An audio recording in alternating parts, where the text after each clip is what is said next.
al destino del agua.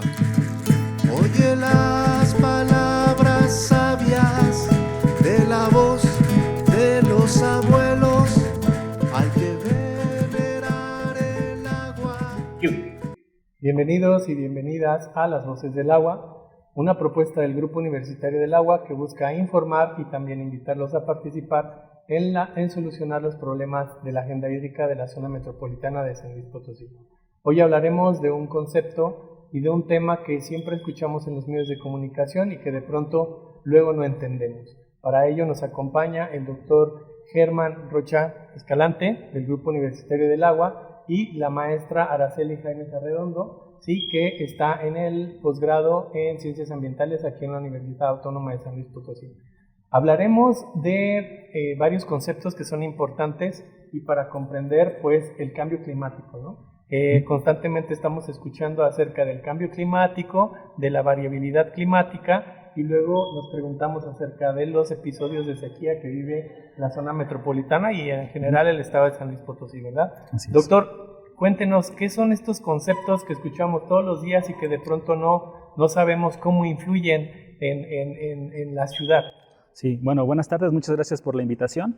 Bueno, yo creo que es muy importante comentar el concepto de variabilidad climática, que se refiere a que en sí los fenómenos atmosféricos pues son variables, valga la redundancia de la palabra, ¿no? Es decir, pueden estar fluctuando, es decir, cuando hablamos de temperatura, cuando hablamos de precipitación, podemos esperar que estos fenómenos pues llueva más, llueva menos, que la temperatura sea mayor, sea menor, y eso es normal, mientras se mantenga, vamos a decir, dentro de un promedio, ¿no?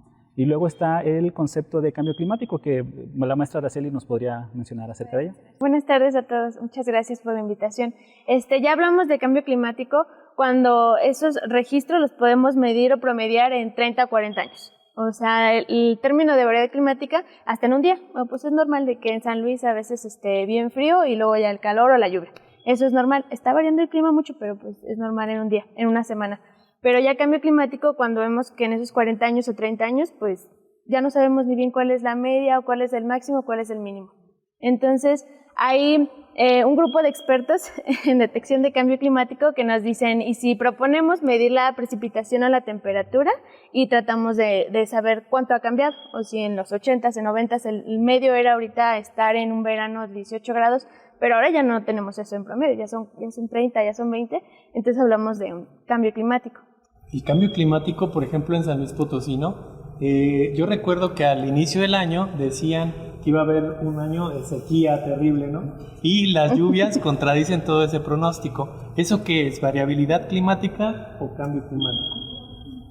Bueno, habría que estudiar bien los fenómenos que están sucediendo alrededor del mundo, ¿no?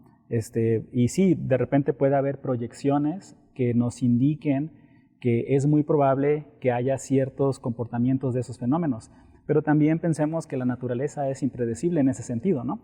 Es decir, esas proyecciones que se tenían, si en la atmósfera o en algún lugar en el planeta ya esos parámetros cambian, pues lógicamente los fenómenos van a cambiar, ¿no? Y aquí podría entrar perfectamente el concepto de sequía. Tenemos que puede haber varios años seguidos que llueva menos de lo que normalmente llueve y entonces a eso le podemos llamar sequía, ¿no? Si recordarás el año pasado, el antepasado, pues las lluvias fueron muy bajas aquí en la zona, bueno, en general en el país y hablamos del estado, ¿no? Pero este año, aunque se esperaba eso, no sucedió, al menos hasta ahorita no sucedió, ¿no? Entonces, bueno, eso nos habla de que el clima es variable. Habría que hacer los estudios pertinentes para ver si lo podemos identificar como ya algo a lo que le podamos llamar cambio climático, o también si es este fenómeno de sequía que, de acuerdo con los expertos, pues hay ciclos en ello, ¿no? Es decir, podemos tener años en los que vamos a tener precipitaciones menores de lo normal y vamos a tener periodos húmedos donde vamos a tener precipitaciones mayores de lo que normalmente llueve, ¿sí? Maestra Araceli, ¿cómo o por qué es importante que nosotros conozcamos acerca del cambio climático? Pues sí es muy importante por estos eventos extremos. Por ejemplo, hay gente que maneja la agricultura o que se vive de la agricultura y si está esperanzada a que hay sequía y tiene algunos recursos para invertirlos, pero mejor si llovió mucho, entonces compré tantas semillas y todo, pero igual se me fueron porque llovió de más, o sea, el agua me las lavó. Entonces es muy importante la gente que nos pregunta y que entienda estos fenómenos, que a veces tampoco no es tan fácil así como de decir, sí, ya se pronosticó, todo el año va a ser muy, muy seco y a la mera hora no. Entonces como que es muy importante estarlo diciendo y conociendo, que no es tan fácil de un año de ya conocer o decir que conozcamos los patrones que van a aparecer en este año solamente por conocer 2 o 3 años pasados, sino más bien es un análisis más completo y de región en región, porque también, aunque San Luis es como un México chiquito, porque tenemos un área húmeda y una área muy seca, como México, también va a depender de la zona muy poblada, de cómo se comporte el clima. Como ven, es muy importante conocer acerca de estos conceptos. Vamos con el Team Agua a ver qué concepto nos van a explicar esta vez. Regresamos.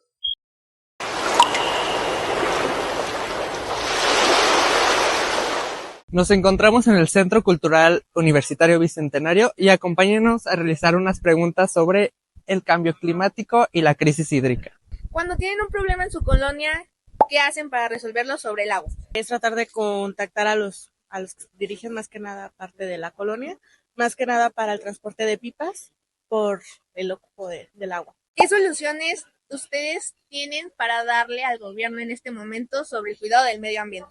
Nuevos métodos para que, por ejemplo, en la época de lluvia, tener esa captación de agua eficiente, ya que mucha de esa agua se pierde ya que se va a drenaje. También nuevas formas de reforestación, ya que por los incendios que han ocurrido últimamente por las temporadas de sequía, pues se pierde mucha biodiversidad y aparte mucha fauna que es necesaria. Y también pues un poco más de educación sobre cómo cuidar el medio ambiente, ya sea para el reciclaje de los residuos o de los envases. ¿Cuál es su manera de poner un granito de arena a la comunidad para cuidar el medio ambiente? En mi caso, mi familia a veces pone un tambo para recolectar lo que es el agua de lluvia, o la misma, como tenemos una alberca, pues se acumula el agua. Entonces lo que hace mi mamá es de que esa agua la tapa y la utiliza lo que es para lavar ya sea verdura o para las mismas plantas o para cualquier otro uso que sabemos que no vamos a utilizarla para en sí consumo, sino va a ser para otro tipo de uso. En mi casa conseguimos un tinaco y en ese se usa la recolección de agua, e igual que mi compañera se utiliza para otras áreas, no es para consumo. De hecho, pues tratamos de lo que es limpiarla y agregar cloro y demás para que se especifique la precisión. Cuando es para lavar, no solo es como que ya se vaya a drenaje, sino que lo utilizamos para la limpieza del hogar, para la limpieza del patio, incluso también para algunos trastes o también para el baño pues, que se utiliza diariamente. Por donde yo vivo, una vez al año antes de la temporada de lluvias, se acostumbra a hacer una limpieza entre todos los vecinos de la avenida principal, que es donde siempre se encuentra la gran mayoría de basura, para evitar que se tapone con el agua y cree inundaciones posteriormente.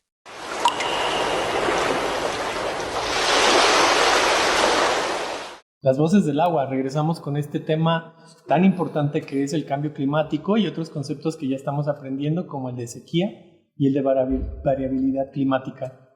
Doctor Germán, cuéntenos cómo influyen estos fenómenos, pues al menos en San Luis Potosí. Sí, bueno, es importante estudiarlos porque nos pueden dar una idea de las tasas de cambio que pueden existir.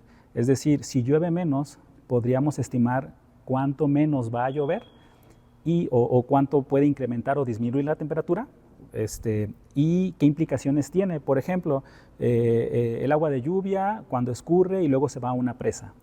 Si tuviéramos una tendencia o una indicación con estos estudios de que puede llover más o puede llover menos, ¿qué implicaciones tiene en el almacenamiento de esa fuente de abastecimiento para una población, ¿no? Vamos a suponer que llueve menos, entonces podríamos estimar cuánto y cómo puede ser la afectación en términos de dotación a la población, ¿sí? Eso podría ser, vamos a decir, algo bastante importante de conocer. Vamos a suponer que llueve lo mismo, pero que lo que se incrementa es la temperatura. Bueno, o sea, ¿cómo podría afectar al embalse en términos de que el agua se está evaporando y estamos perdiendo agua por evaporación, ¿no? Y cómo, otra vez, ¿cómo podría eso afectar al suministro a la población, ¿no? También en términos del agua subterránea, las temperaturas o las tasas de precipitación pues nos pueden afectar en el grado de infiltración. La infiltración es este proceso donde llueve y el agua permea en el suelo, ¿no? Se va yendo a través de los poros. Pero esto afecta de manera consecuente al otro concepto que se llama recarga de agua subterránea. La recarga de agua subterránea es el agua que se infiltra y que va yéndose más profundo hasta alcanzar lo que llamamos el nivel freático, ¿no? Cuando esa agua alcanza el nivel freático ya le llamamos recarga, es decir, ya es agua que se está acumulando y que luego nosotros podemos extraer a través de los pozos, por ejemplo.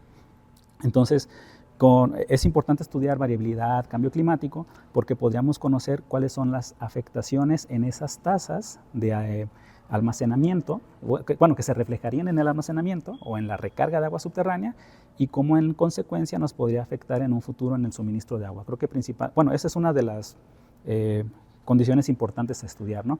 Hay otras que tienen que ver con fenómenos como huracanes, como ciclones, pero bueno, en este momento no estamos como pensando en ese sentido, ¿no? Sino en los balances hídricos y en la cantidad de agua que potencialmente podríamos aprovechar. Pues en lo cotidiano vemos esos cambios que son ya que hace mucho calor, luego hace mucho frío, o aire, o llueve o no llueve, ¿no? Pero ¿cómo se mide eso, Araceli? ¿Cómo se mide eso en términos científicos para que nos allá en casita o donde nos estén viendo sepan sobre esto? Es muy interesante. Resulta que se unieron algunos expertos, la Organización Mundial del Clima, la Organización de Variabilidad del Clima y una organización experta en huracanes, en oceanografía. Dijeron, vamos a reunirnos y vamos a hacer el grupo de expertos en detección de cambio climático. Entonces, así por eso en inglés, ETCCD. Y promueven que en todo el planeta se analicen índices de cambio climático. Y dijeron, como queremos que algo sea algo para todo el planeta, no hacerlo tan laborioso, tan difícil de que al cuadrado, más 5, y divídelo, sino nada más contar, dime cuánta precipitación tienes al año. Y compárala en 30, 40 años, y ahí ver cuánto ha cambiado. Cada año agregan más índices de cambio climático, ahorita van en 32, y nos dicen, por ejemplo, también otros que se me hacen muy interesantes, como días fríos. En un año, en la ciudad de San Luis Potosí, habían 50 días fríos.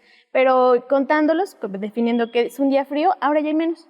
Y días calurosos, ahora ya hay más.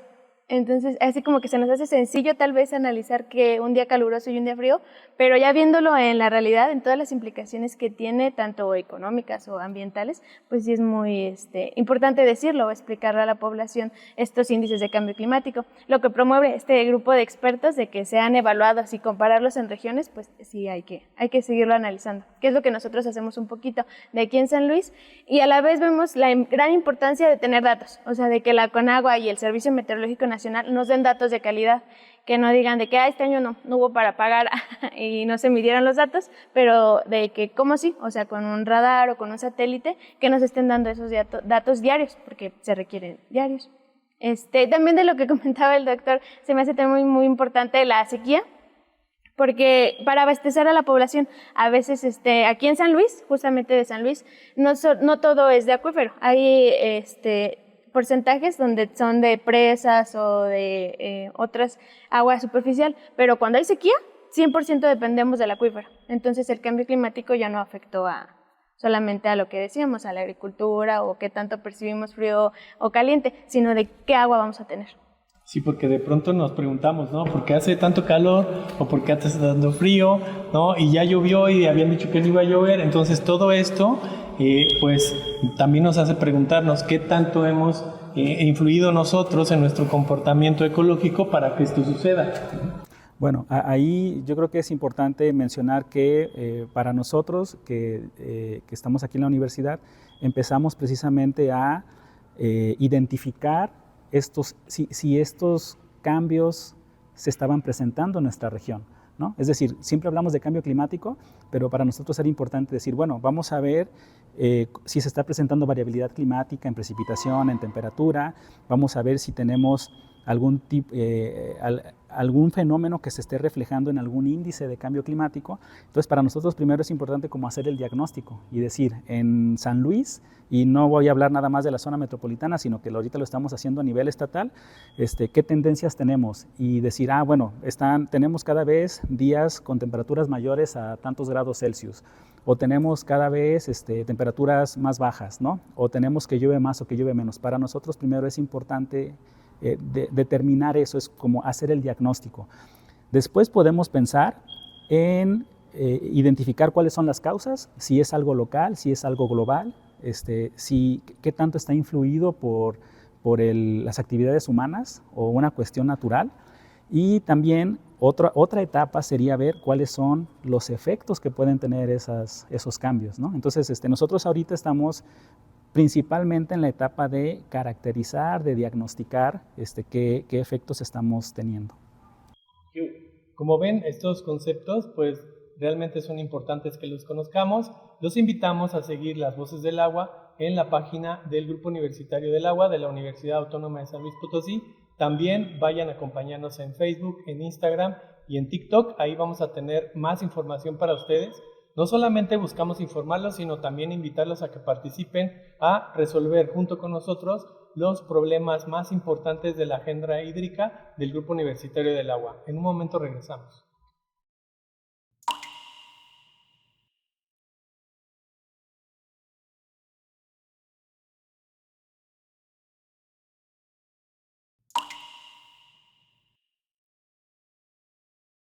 Regresamos a Las Voces del Agua, una propuesta del Grupo Universitario del Agua que busca informar, pero también invitarlos a participar para resolver los problemas relevantes de la agenda hídrica en la zona metropolitana de San Luis Potosí. Hoy estamos hablando sobre variabilidad climática, cambio climático y la espantosa sequía que de pronto estamos viviendo aquí en el estado de San Luis Potosí.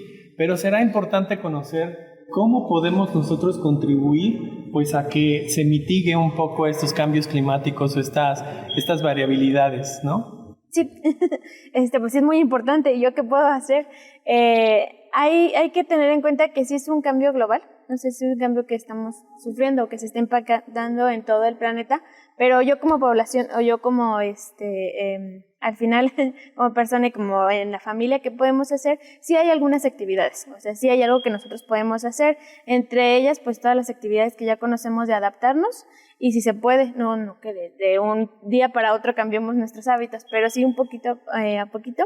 Entre ellas está pues dejar de usar el carro, tantas emisiones de CO2, preferir el transporte urbano y si no tenemos un buen transporte urbano, pues llamar a las autoridades a que nos den un buen transporte urbano y el uso de bicicletas, ciclovías, cambiar nuestros hábitos de consumo, por ejemplo, de que pues ya no como tanta carne y bueno para la salud y bueno para el ambiente. O también de que hay muchísimas ropa, se está produciendo ropa. Nos dicen que ya para las próximas 60 generaciones ya tenemos ropa para todos. Entonces ya dejar de consumir tanta ropa y usar con nuestros compañeros o con algunos sitios de segunda mano, si se puede, en lo que se pueda, poco a poco, estas nuevas actividades. En el año, a principios de año había mucho calor, ¿no? Y hubo un día que fue caótico en los medios de comunicación porque toda la gente se fue a comprar ventiladores, ¿no? Por esta cuestión del calor. ¿Cómo influye esa actividad que parece, pues que estamos buscando mitigar el calor, pero cómo influye el comprar más ventiladores, pues para digamos, aliviar un poco el calor en nuestra casa, ¿no? Sí, bueno, definitivamente, como lo comenta la maestra Araceli, hay que cambiar nuestros hábitos de consumo, el utilizar más ventilación, el estar como, vamos a decir, histéricos de alguna manera ante esos fenómenos, pues de alguna manera se tiene que generar la energía eléctrica, ¿no? Y eso va a requerir otro tipo de energía que en su momento pudiera ocasionar la emisión de gases de efecto invernadero, por ejemplo, ¿no? Añadiendo a lo que menciona la maestra Araceli, es importante lo de los hábitos de consumo, es decir, y no nada más hablo de la sociedad en general, ¿no? Es decir, también en el sector agrícola, también en el sector industrial, es decir, cuando hablamos de cambio de hábitos de consumo es toda la sociedad, ¿no? Porque en términos de clima se ha visto que hay ciclos, entonces de repente vamos a tener épocas secas y hay que como adaptarnos a al consumo que tenemos que tener en esa época. Pero, por ejemplo, ahorita en San Luis, que hemos tenido como un buen inicio del periodo de lluvias, como que luego nos confiamos y decimos, bueno, sí va a haber agua, y como que no, o sucede esto de que nos volvemos descuidados, ¿no? Porque nos confiamos de que está lloviendo, ¿no? Entonces, yo creo que esos hábitos deben de ser permanentes, ¿no? Sabiendo que vamos a tener estos ciclos, ¿no? De buenas temporadas y malas temporadas. O sea que la única solución es la adaptación, porque como no sabemos cómo viene el clima, lo único que nos resta como seres humanos, ¿no? Es como adaptarnos, ¿no? A sacar todo nuestro potencial para adaptarnos a esto que es, si bien se puede predecir de alguna manera, también puede resultar impredecible, ¿cierto? Sí, es muy variable el cambio climático. Muy bien, pues mucha atención con estos cambios climáticos, con esta variabilidad climática, y vamos con el Team Agua a ver qué información nos tiene que ha recolectado pues en la calle, en la comunidad potosina, sobre este tema tan importante. En un momento regresamos.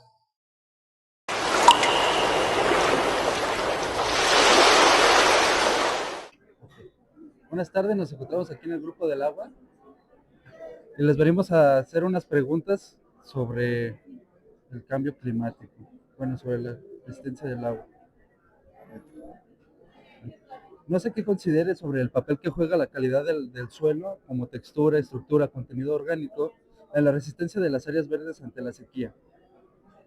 Las características del suelo son fundamental para una función del mismo, que son la retención del agua y la infiltración del agua, o sea, entrar el agua dentro del suelo para tener la necesidad de las plantas, de los animales y obviamente de nuestra agricultura, pero al mismo tiempo una función fundamental es la generación de escorrentía de agua, que a veces es muy útil, a veces puede ser peligrosa.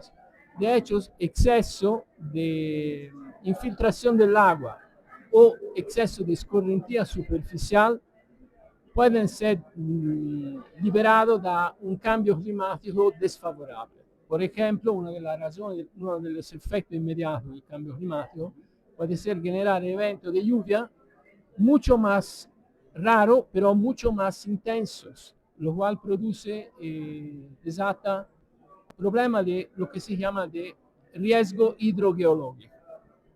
De hecho, una interacción desfavorable del agua en el terreno puede, entre tantos, liberar derrumbe, deslaves, oclusión de carreteras, daños a poblados, hasta inundaciones. Todos son factores que pueden ser liberados de un cambio climático que lleva a condición desfavorable. Okay. Y por ejemplo, en el caso del Parque de Morales, que se ha visto afectado como para también ser una causa de la sequedad en ese lugar, ¿sería posible? El Parque Morales, sí. De hecho, yo, siendo aquí de 15 años, pude monitorear, pasaba siempre todos los días, a veces con mi familia, a veces no, pero pude ver un cambio alucinante de la cantidad, en los últimos años particularmente, la cantidad enorme, ahora son la mayoría, según mí, de plantas completamente secas, de eucaliptos. Ya se han caído, con la última ventisca se han caído otras. Una vez yo mismo advertí a la Protección Civil Estatal porque había una planta de eucalipto muy grande, pegada así, en un lugar donde pasaban mamá con carritos con niños. En unos días arreglaron todo, pero era necesario decirlo, mostrar el video de la construcción como estaba. Como ciudadano tuve que hacerlo porque no era una cosa que podía seguir. Entonces ahí es un problema porque no se puede San Luis vantar de ser la ciudad más arbolada del país cuando hay parques que están en esta situación. No es aceptable, no se puede justificar. Claro, estas plantas son muertas, son completamente secas, son un peligro cuando hay ventiscas, pero también hasta en la vialidad alrededor. Entonces se debe intervenir para cortar lo que se ha muerto, no se puede quedar ahí porque es un peligro para la población. Los expertos pueden evaluar mejor que mí todo esto, pueden decir su punto de vista. Esto es no soy un experto de forestales, entonces, pero a simple vista cualquier persona se da cuenta del peligro. Entonces, que los ciudadanos hagan los suyos para que la incomodidad pública es lo primero. Obviamente se debe reforestar y le falta agua. Esto es obvio. ¿Considera que el Parque de Morales todavía su daño es reversible? No, siendo una plantación que fue hecha, se puede reconstituir, pero no es suficiente poner una plantita ahí pequeña y dejarla ahí, tomarse la foto mientras se hace eso. No, se debe hacer un sistema de riego que funcione en los primeros años. Los agricultores esto lo saben muy bien. Se van a plantar un frutal, no lo ponen ahí y después se van a hacer otras chambas. No, lo deben que cuidar como si fuese un niño. Un niño da solo no puede vivir hasta que tiene la persona una cierta edad.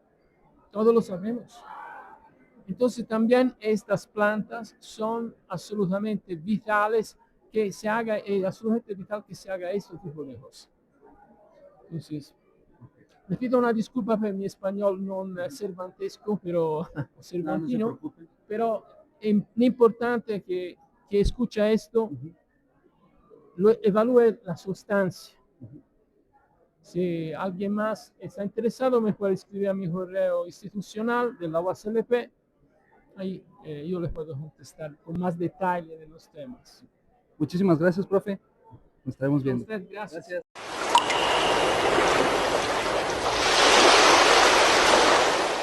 Las Voces del Agua, otra vez aquí con ustedes. Les invitamos a que nos acompañen en nuestras redes sociales. Primero en la página del Grupo Universitario del Agua, y van a encontrar este podcast, pero también en Facebook, en Instagram y en TikTok. También en el canal de YouTube, ahí van a ver completamente este podcast que se llama Las Voces del Agua, que está hecho para informar y también invitarlos a participar sobre los temas prioritarios de la agenda hídrica de la zona metropolitana de San Luis Potosí. Y pues continuamos con este tema tan controversial, ¿no? Y que lo vivimos día a día. Y algo importante es que el Grupo Universitario del Agua, específicamente el doctor Germán Rocha, está trabajando para obtener datos que permitan entender mejor tanto la variabilidad climática como el cambio climático. Cuéntenos un poquito más acerca de esto. Sí, bueno, parte de lo que nos hemos enfrentado es que, bueno, dependemos de la información que se genera a nivel oficial, ¿no? Como lo comentó la maestra Araceli, en Comisión Nacional del Agua, Servicio Meteorológico Nacional. Cuando hacen falta datos, pues hacemos ahí uso de algunas metodologías estadísticas, ¿no? Para tener, vamos a decir, series completas, pero también nos estamos dando la tarea de aquí en la universidad tratar de dotarnos de esas instalaciones, ¿no? Como una estación meteorológica automática que estamos empezando a instalar aquí en la Facultad de Ingeniería, que nos pueda proporcionar información diaria, bueno, de hecho lo proporciona cada ciertos minutos, de temperatura, precipitación, presión atmosférica, estos fenómenos que son importantes para conocer los fenómenos meteorológicos. Entonces, pues ahora sí que estamos tratando de también entrarle a la generación de datos, que para nosotros es lo más importante, ¿no? Es decir, para poder identificar todos estos fenómenos, pues necesitamos el registro continuo de estos fenómenos. ¿Y qué hacemos con esos datos, maestra Araceli? Homogenizarlos. Primero que nada, homogenizarlos. No se pueden usar así tal cual, no los entrega en el Excel el gobierno, con agua. Entonces, hacemos datos estadísticos para ver si en verdad son los datos de esa región o nada más copiaron y pegaron un dato. Entonces, sí nos podemos dar cuenta. Entonces, lo primerito que hacemos, tratar de homogenizarlos, saber si hay dependencia o interdependencia en los datos, para ahora sí ya meterlos a un programa como R o a un programa como ArcGIS o QGIS y que nos puedan hablar, que los datos nos hablen y nos digan cómo se está comportando el clima. ¿Y actualmente qué nos dicen esos datos acerca de estos conceptos? Bueno, iniciamos por un interés particular de estudiar una zona seca y una zona húmeda. Entonces ya tenemos estudiada la región altiplano y la región huasteca. Hemos detectado ya patrones en incremento, zonas donde está incrementando la temperatura, zonas donde está disminuyendo en los últimos 40 años. También tenemos identificadas regiones donde ocurre lo mismo con la precipitación, si está aumentando, si está disminuyendo. y en qué tasas, ¿no? Es decir, cómo es ese cambio, cuántos grados Celsius por año, cuántos milímetros de precipitación aumenta o disminuye por año. Algo que también nos parece interesante y que hemos estudiado es si la temporalidad está cambiando, es decir, a veces en el año tenemos que llueve vamos a decir, similar a través de varios años, pero en los meses ya se está cambiando un poco. Entonces ya tenemos identificado también de que antes empezaba en mayo las lluvias, ahora están empezando en julio, por ejemplo, ¿no? Y se están intensificando en septiembre y octubre. Al final del año llueve prácticamente lo mismo. Entonces tenemos como todos esos cambios identificados. También en el caso de la temperatura es algo como muy interesante el ver. De repente decimos, está aumentando la temperatura. Bueno, ¿por qué? Porque las temperaturas altas son más altas o porque las bajas son más altas. ¿Sí? O sea, ¿dónde está cambiando, no? Si arriba o abajo, ¿no? Entonces son de las cosas que hemos encontrado numéricamente pues podríamos decir, no sé, parece poco, pero de repente hemos encontrado tasas de 0.05 grados Celsius por año, positivo o negativo, es decir, que está aumentando, está disminuyendo. Hemos encontrado regiones donde la precipitación aparentemente es la misma en los últimos 40 años, o zonas donde está disminuyendo alrededor de 10 milímetros por año, o está aumentando 10 milímetros por año, ¿no? Eso en cuanto a variabilidad climática, pero también, por ejemplo, tenemos algunos datos de los índices de cambio climático. A lo mejor la maestra Araceli nos podría comentar un poquito más de eso. Sí. De los índices de días fríos, de secos, también tenemos otros índices de las noches calurosas, que también ya están siendo menos. O sea, si en la noche decíamos en verano va a ser esta temperatura y ya está aumentando. Entonces, es muy importante conocer qué está pasando en toda la región. Entonces por ahí nos faltan dos regiones, la región centro y la región media de completar, pero porque la hipótesis que teníamos era de que una región húmeda, tal vez por sus características del ecosistema de selva y un poquito más agua, iba a ser más resiliente a la región altiplano, acá a la región seca, pero encontramos que no, que las dos regiones están siendo impactadas de la misma forma, con valores muy, muy parecidos en aumentos y disminución de precipitatura y aumentos de temperatura. Entonces vemos que es un cambio global. Si vemos con otros registros en el planeta, que a todos está aumentando la misma cantidad de temperatura. Estos datos que se generan aquí en sus investigaciones del Grupo Universitario del Agua, se informan y buscan de cierta manera impactar allá afuera, no sé, en algunos organismos, ¿sí? ¿Qué buscan? Bueno, ya hemos hecho por ahí una publicación, la idea es tener más, pero sí también queremos darlo a conocer a la gente, ¿no? Es decir, cómo en la vida cotidiana nos podría afectar. Y ahorita nuestro objetivo es terminar de caracterizar el estado, ¿sí? Claro, eso es algo que se tiene que constantemente actualizar, pero también nuestra idea es llevarlo a los balances hídricos, es decir, cómo nos está afectando y cómo podría alterar el suministro a la población, ¿no? ¿Por qué? Porque se están alterando, por ejemplo, la captación en las presas o la infiltración y cómo eso pudiera tener esas consecuencias. Es la manera en la que lo vamos a llevar a través de estos ejercicios como este podcast, ¿no? Y de repente también hemos tenido por ahí algunas participaciones en radio donde hemos hablado de estos temas. Pero sí, la idea principal pues es llevarlo a toda la población. Bueno, en este tema tan controversial que hemos vivido día con día, ¿cómo podemos cerrar para que las personas que nos escuchan y nos ven desde el otro lado pues tengan la información suficiente para entender estos fenómenos? Bueno, yo quiero cerrar con la legislación. Esta vez es un poquito aburrida, pero hay que recordar que es muy necesario. En el país se hizo una ley general de cambio climático en 2012, fue aprobada y ya está ahí nuestra Constitución. Muy bonito y todo porque apela a tratados internacionales, pero aún no nos dicen bien a los estados, a los municipios, cómo debemos de actuar. ¿Qué medidas y qué adaptaciones ante el cambio climático podemos hacer? Esta investigación pues son muy necesarias. Incluso ya se hizo también en San Luis Potosí, ya hay un programa especial de cambio climático, pero pues faltan más acciones o falta que las leyes y la gestión definan bien qué acciones van a tomar. Justo el año pasado, el Estado de San Luis Potosí promovió un impuesto verde, o sea que todas las empresas que emitan CO2, tantas toneladas, me van a pagar un impuesto verde a esas finanzas, pero aún ahí hay un cierto pues descontento, ¿verdad?, de la industria de que no quiero pagar, pero también de que ¿qué vamos a hacer con ese dinero? Bueno, yo para cerrar me gustaría invitar a toda la gente que esté interesada en estos temas que visite la página del Grupo Universitario del Agua, que esté viendo estos podcasts que se están generando y también que nosotros, digamos, en las páginas aparecen nuestros datos y estamos abiertos a que nos visiten, a que nos escriban y con todo gusto vamos a dar respuesta a las dudas que la gente tenga. Claro, no se olviden visitar tanto la página del Grupo Universitario del Agua como en nuestras redes sociales y ahí coméntenos, también pregúntenos porque este podcast es para informarlos pero también para invitarlos a participar. Pues muchísimas gracias, doctor. Muchísimas gracias. Nos vemos en la próxima edición de Las Voces del Agua con otro tema relevante de la agenda hídrica de la zona metropolitana de San Luis Potosí del Grupo Universitario del Agua. Hasta la próxima.